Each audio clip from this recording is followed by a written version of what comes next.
How do kids and grandkids affect your retirement planning and your strategizing? We're going to talk about that this week here on Phil's Tax Hacks and Other Retirement Facts. Welcome into Phil's Tax Hacks and Other Retirement Facts with CPA and personal financial specialist Phil Putney. Now let's get rolling with today's show. Hey everybody, welcome into the podcast. Thanks for hanging out with Phil and I as we talk investing, finance, and retirement. And this week it's going to be kids and grandkids. You know, they play a crucial role, or maybe they do. I don't know. Some people are like, I'm not helping them with anything, you know. So I guess no matter what your viewpoint is, I guess that factors into your strategizing, whether it's positive, negative, or neutral. So we're going to have that conversation with Phil this week and see some things to think about, some places to highlight, based on a couple of categories that he sees quite often and wants to talk about. So, my friend, how you doing this week? Doing great. That's good. Doing great. What's Wrapping the summer up. How's your kids? I was going to say, how's your kids and grandkids? You got like a whole herd of them. They are doing good. So we have a total of 6 right now. You have a starting basketball team with one extra, and just you got the sixth man as well, just in case you need it. Yeah, so you're good to go. 5 girls and 5 boys, and 1 girl. So. Oh, that poor thing. That poor thing. Well, she takes care of herself. I was gonna say she's probably the toughest one, probably. Yeah. She can make the boys cry sometimes. So that's good. That's good stuff. Well, let's get into that conversation. Let's talk about it a little bit, how it can, people may want to think about some various different things in their goals or their strategizing. So let's kind of start with families where mom and dad are on the verge of retirement, and kids that are, maybe still on the payroll. I think we've all gone through this, right? As our kids, I'm 52.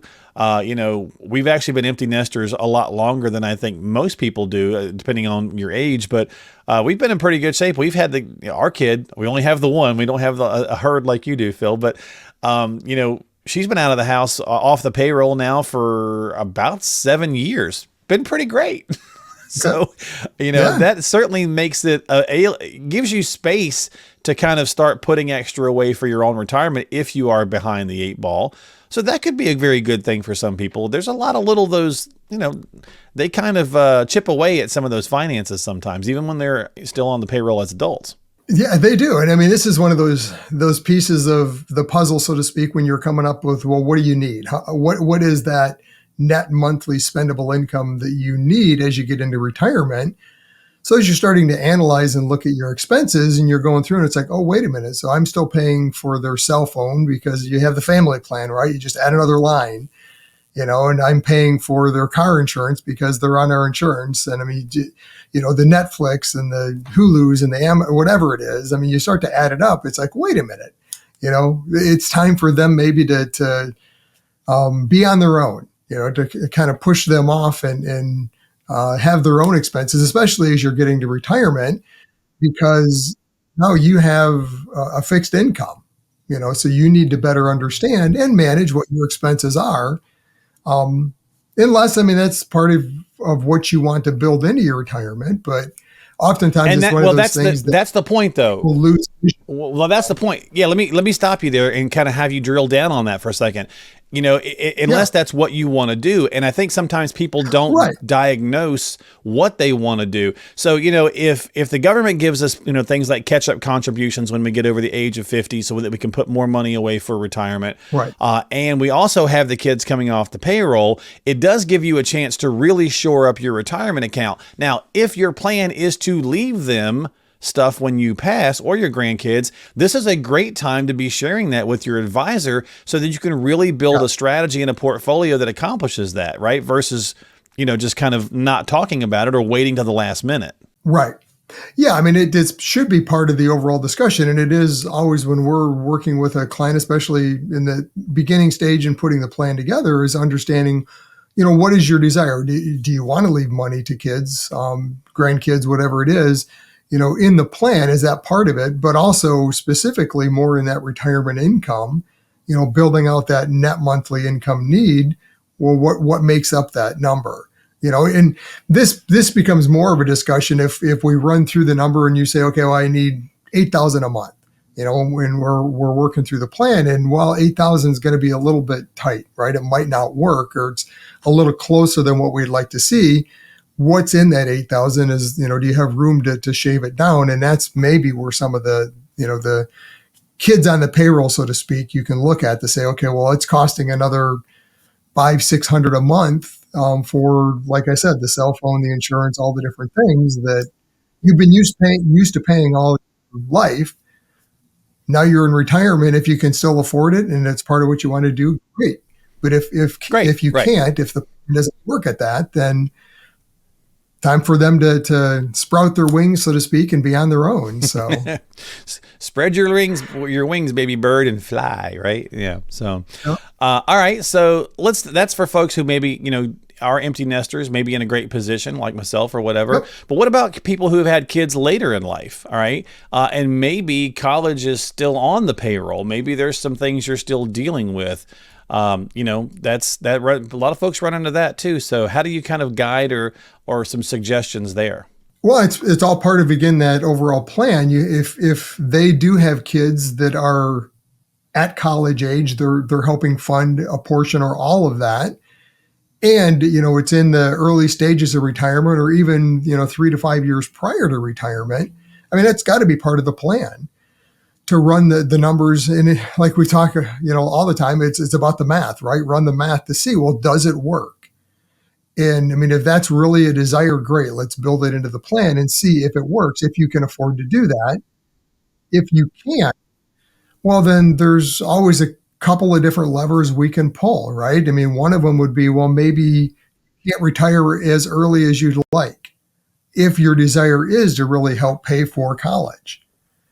So maybe that means instead of retiring at 60, you have to work till 65. Or maybe you have to have the discussion with the kids that, hey, we just can't afford to pay for the whole college. Maybe we're going to fund it or a quarter of it. You're going to have to take on some of that responsibility and liability yourself through student loans, or, try to get scholarships, whatever it happens to be.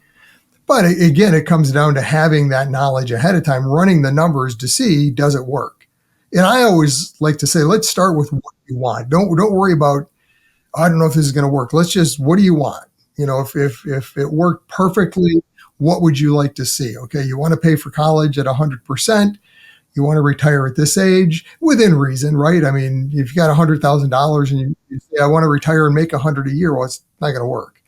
But within reason, let's see if we can make what you want work. And if it works, great. If not, then that's the discussion to start to have. Okay, well, what do we have to do to change to make it work?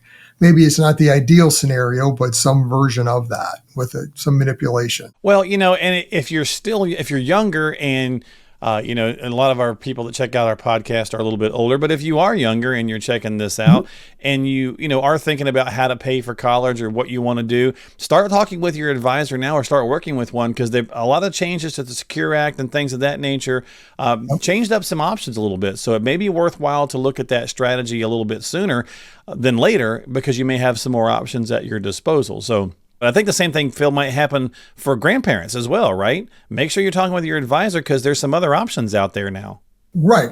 Yes. I mean, if you're a grandparent and you want to help fund the kids, the grandkids' college education, I mean, there's ways to do that. I mean, you might be able to help contribute towards like a 529 today, depending on the state you live in. I know in Michigan, for the Michigan income tax return, the grandparents, whoever contributes, can actually get a deduction.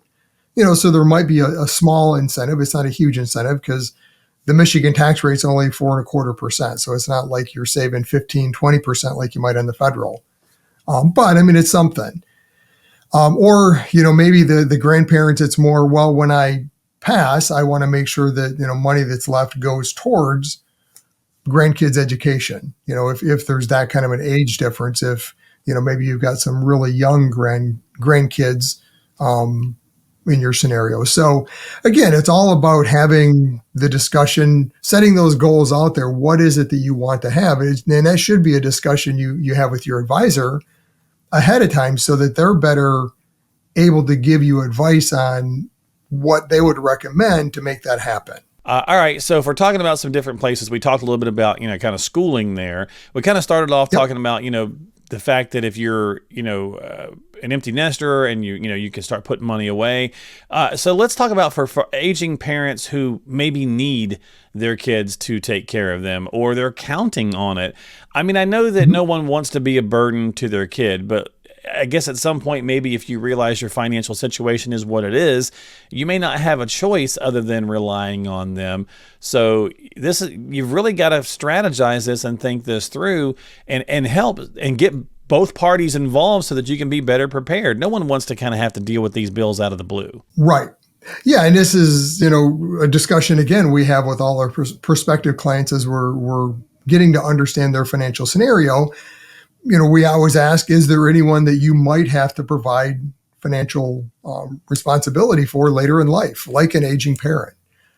Have that discussion up front to make sure we understand, hey, is there the potential that you might, or maybe you currently are, right? Are you currently helping fund care for your parents? And I mean, it's kind of a unique area we're in just because of ages when people are having kids. But I mean, you have a lot of people that are in this, what we call that sandwich generation now. I mean, they might have, the kids that are in college or maybe, still on the payroll, so to speak, but yet you've got the aging parent that they're having to take care of too. So unfortunately with them, they have both sides of that equation, which now makes their retirement planning even more challenging. So yeah, very good point. Well, Phil, and actually that kind of brings up a great point. Maybe this is a fantastic time for any of these various pieces we're talking about to kind of cultivate financial literacy amongst the rest of your family, right? Kind of get people together, start having conversations, get together for Sunday dinners, bring back Sunday dinners if you're not doing that. And talk about, what it is you guys need as a collective family, whether it's the parents, the grandparents, parents, kids, whatever the situation is, whatever that dynamic is. That's a great way to do that. I mean, my mom's 83, Phil, and we've had to start having, she's finally come around to having some more serious conversations about her passing because she's been afraid to talk about it because, I'm going to jinx myself and then I'm going to wind up dying. And it's like, right. Well, but you are going to pass away. No, but you are going to pass away and you're 83. So we've got to really get some stuff on the table. Now, we've had some other discussions about other things along the way, but this was more like final resting and that kind of stuff, right? But that's still important things. Yeah. Yeah. And just, for that, your kids even, and even the grandkids, as they age and get used to finances and start to understand it a little bit, having that education is key. And I think that's one thing that, unfortunately, in our education system, we miss. We train, on how to be various careers or, take on different technical skills, but yet there's no financial management. How does all this work? Just saving for retirement. I have had several clients that, I'm glad to work with the kids, the younger generation like that, and we don't charge them a fee for just the discussion and kind of getting them on the right path because there are very few moving parts at that point, right? It's pretty straightforward and easy, but I encourage that because getting them on that right path up front is vital. I mean, it's easy when you get out of college to think of, oh, freedom, look at this paycheck. Oh, Uncle Sam's taking all this money and I only have this left, but I've got this much to spend, and you just spend it all. And before you know it, that just becomes a pattern. And it's very hard later in life to, wake up now you're 40 and realizing, wow, I've got 15, 20 years, before I'm going to retire and I've saved nothing. I better catch up, right? Quick. And that's where this whole contribution, I mean, it's around the corner and all of a sudden you're there. So starting that discussion up front to let them know just general concepts of, compounding. How does that work? Hey, if you save just this a little bit, doesn't hurt up front, maybe a little painful when you start it, but you're not going to miss it. And then just make sure you pay your future self and save. And how do you save? Which type of vehicles? So having that discussion is a bigger legacy almost than leaving finances. So It really is. Yeah. And unfortunately we've gotten into this weird, place. I don't know if maybe it's always been that way. When we're younger, we kind of feel like we just don't want to pay attention to the things that we think don't matter, that are old mhm. people issues or whatever the case is. Yeah, yeah, And it's coming for you. Like you can't it hide is. from it. I mean, if you're lucky, you also have to think about it this way. Sometimes we get so caught up in whatever at the moment.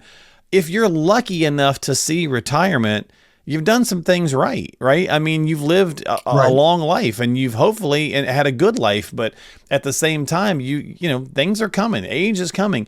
Pain is coming. Body aches are coming. Doctor's bills are coming. Yep. There's the good, there's the bad, there's the ugly. So make sure that Yep. you're having those Yep. conversations and educate as much as you can when you're younger. It can definitely pay some dividends later on. I want to hit one more point, Phil, before we wrap up this week. What about folks with special needs Sure. children? Anything unique there? Because I'm sure obviously that kind of changes things. Oh, absolutely. It changes everything because you have, you talk about quote unquote kids on the payroll. I mean, this isn't the same context, but I mean, it kind of is. Now that you have a special needs child, you're going to have that expense all the way through retirement, right? So, I mean, it's forever. It's part of your budget. So there is no, well, how do I cut back, right? It's part of the budget.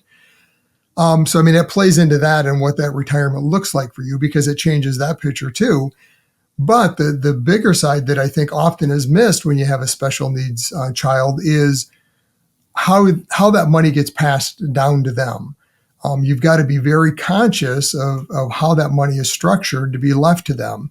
This is where often you get into, maybe setting up a special needs trust. And I'm not an attorney, so, take this with a grain of salt. But I mean, I do a lot of tax in the estate discussions, but you need that special needs trust to be able to protect the benefits that they have. If they're getting, for instance, like Social Security or something of that nature, you don't want them to lose that if all of a sudden you've passed and they've inherited a bunch of money. So make sure the money is structured the right way. And then beyond that, make sure that it's structured in such a way that that trust isn't going to be excessively taxed.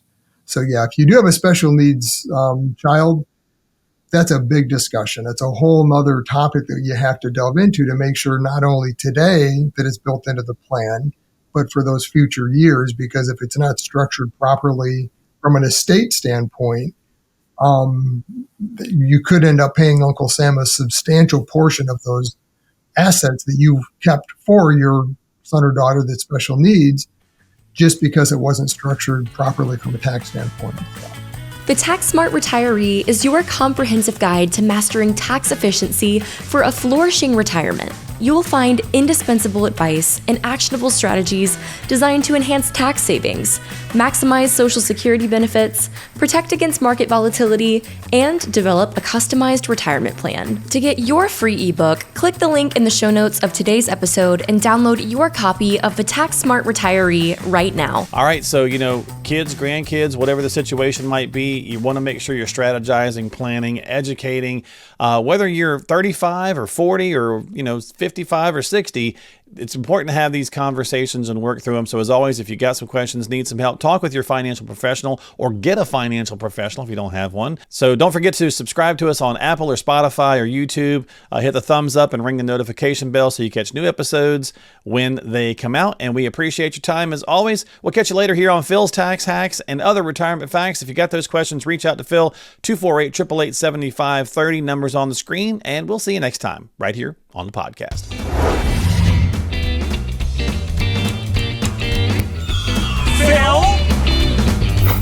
Investment advisory services offered through AFS Wealth Management. The content of this program is provided for informational purposes only and is not a solicitation or recommendation of any investment strategy. Investments and/or investment strategies involve risk, including the possible loss of principal. There is no assurance that any investment strategy will achieve its objectives.